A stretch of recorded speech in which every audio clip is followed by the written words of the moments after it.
Okay, so this was a long time coming. This guy suggested this to me a whole year ago, and I just wasn't that interested. But then I rewatched the movie recently, and I was like, you know what? Actually, it is really good. Like, I think I forgot how much I liked it.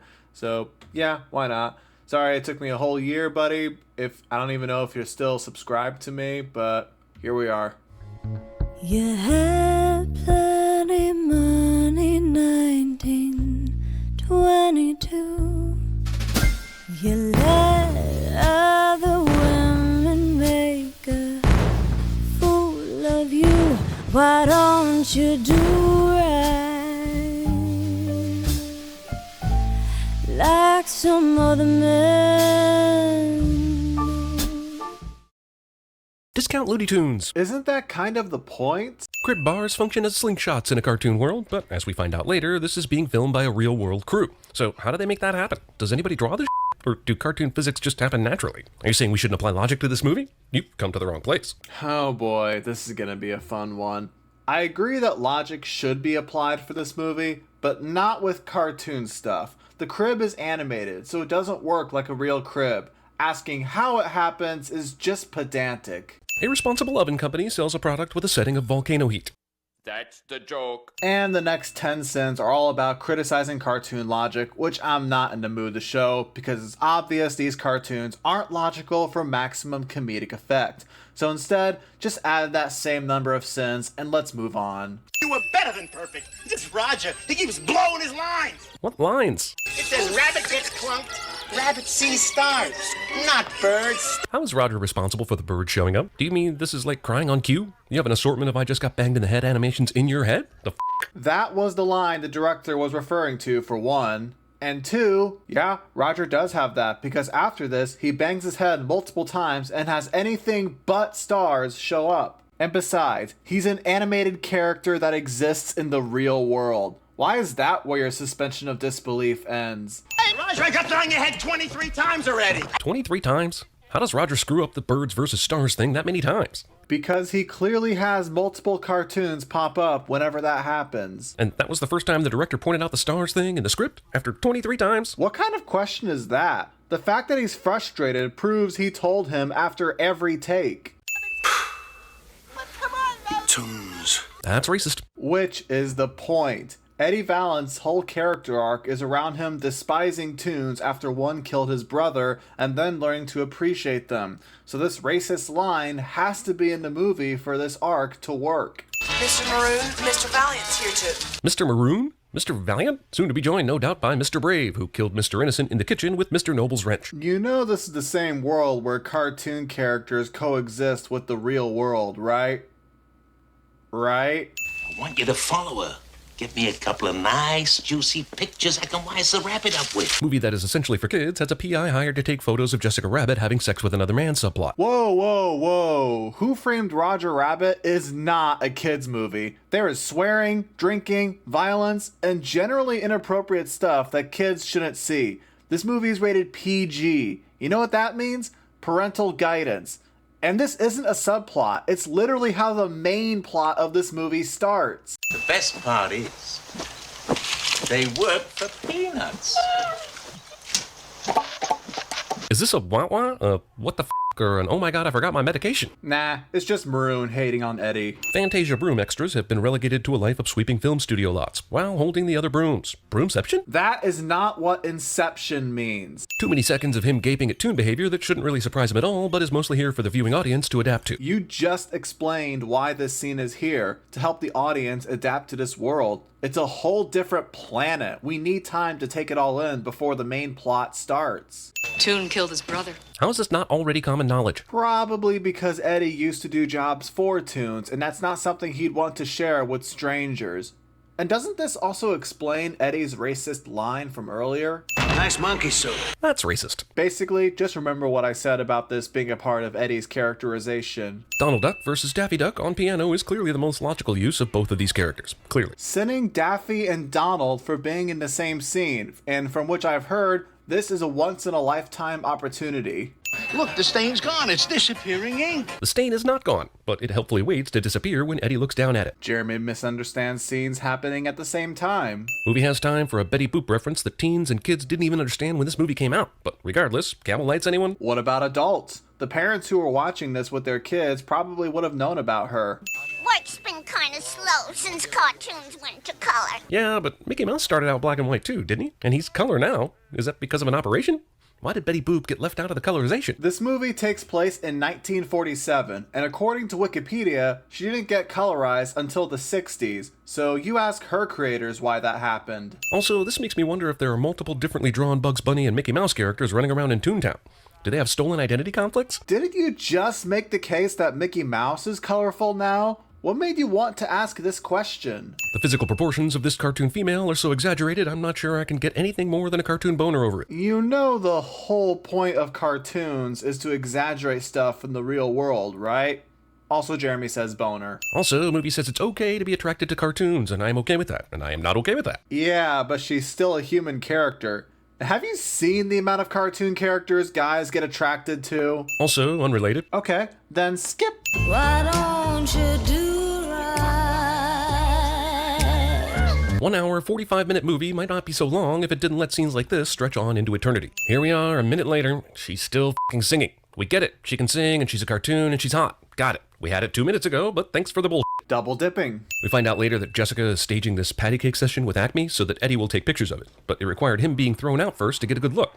If he didn't get thrown out, these pictures would have been 75% keyhole and perhaps 0% patty cake. Or he probably would have realized the keyhole wasn't a good spot to take pictures and would have gone out to find the window himself. Cartoon physics somehow translate their nonsense to real-world objects. And why shouldn't it? This is another one of those cases of you questioning the rules of a movie and not accepting that this is how this world works. No, Judge Doom. This guy's name is Judge Doom? Is he related to Dr. Doom? When the people in this movie find out he's the bad guy, do you think they might wonder how they missed all the signs? The black outfit, the spectacles, the cane, the name, and the inherent evil? That's racist. Movie tries to make me feel bad about the murder of a shoe. Jeremy doesn't feel bad for this shoe's death.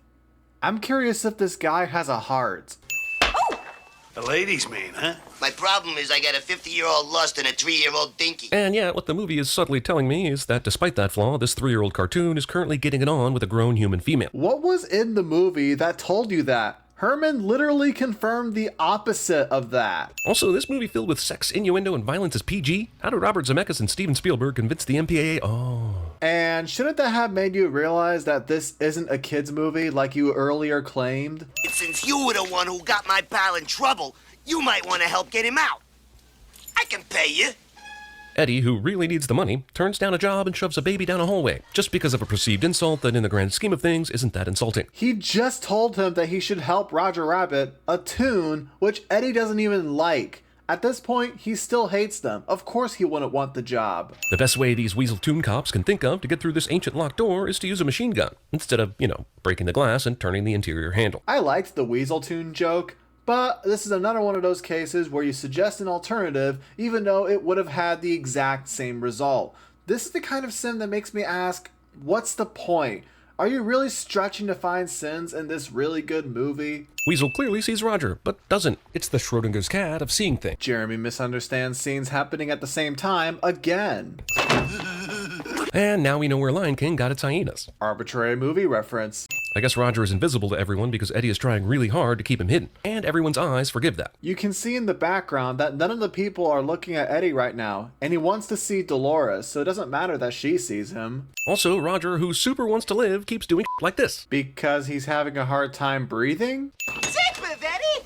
That almost killed me! We've been given explicit information that only the Judge Doom acid kills Toons. So why do Toons even worry about death unless confronted with a giant vat of sludge that clearly changed Jack Napier into the Joker? That's not a bad point, actually. But doesn't this explain the previous sin? For reasons I will never understand, Valiant begins trying to saw through the wrist part of the handcuffs directly into his own flesh, as opposed to sawing into the much smaller metal chain between the cuffs. How about the fact that he just doesn't want a cuff around his wrist? Do you understand that reason? Hold still, will ya? He's barely moving, and you're sawing your own cuff thing, so... He's referring to the box that his cuffed hand is on, which you can clearly see is moving because of this. Roger casually slides out of the cuffs now that they're safe, and what the f***? What an asshole. That's the joke. You suck, McBain! Not only is he using an awl to clean his ears, he's cleaning both at the same time, shoving this awl straight through his brain. You might could get away with this in a cartoon, but in a movie that is only half cartoon? No way, dude. But Roger is a cartoon. I'm not bad. I'm just drawn that way. Apparently you aren't drawn at all. You just came to life and put thousands of animators out of work. Didn't think about this until this comment brought this up, but the word drawn has a double meaning here. She could mean she's drawn towards badness. Roger has literally no clue what the word fugitive means. Roger explains himself that making them laugh will make them not want to turn him in, which literally happens later. But I'm a toon. Toons are supposed to make people laugh. Why are you so gung-ho about making people laugh now? But earlier you were desperate to stay hidden in Eddie's apartment, sleeping in his hide-a-bed. Because Eddie hates tunes and the guys at the bar don't? Well, say hello, Harvey. Is this movie saying that this guy's seen the Pulitzer Prize-winning play Harvey? Or the movie that came out 3 years later? Judging by the knowing reaction, I'm guessing movie, which is impossible. Why does that make you guess movie? Doom's about to put Roger in the dip, but if Jessica truly was drawn, as she said, couldn't someone just draw Roger again? Even if that could happen, I doubt that the new Roger would be the exact same as this one, with all the memories. How about it, Judge? Well, why not? Why would the judge agree to let Roger have a last drink mere inches from his decimation? Well, why not? Well, why not? Well, why not? He doesn't know that Roger will go bazooka after this drink. I'm gonna ram him. Robert Zemeckis can't help but refer to the movie he made 3 years previously that obviously nobody saw. Arbitrary movie reference. Dropped the piano on us from 15 stories. Was it a cartoon piano or a real piano? Why does it matter? I'll tell you why I think this matters. If cartoon objects function basically the way regular objects do, this would solve nearly all the world's problems. You could just draw the things you need. Why are there problems in this world? And how would cartoon stuff solve all the world's problems? If good guys could just draw whatever, doesn't that mean bad guys can too?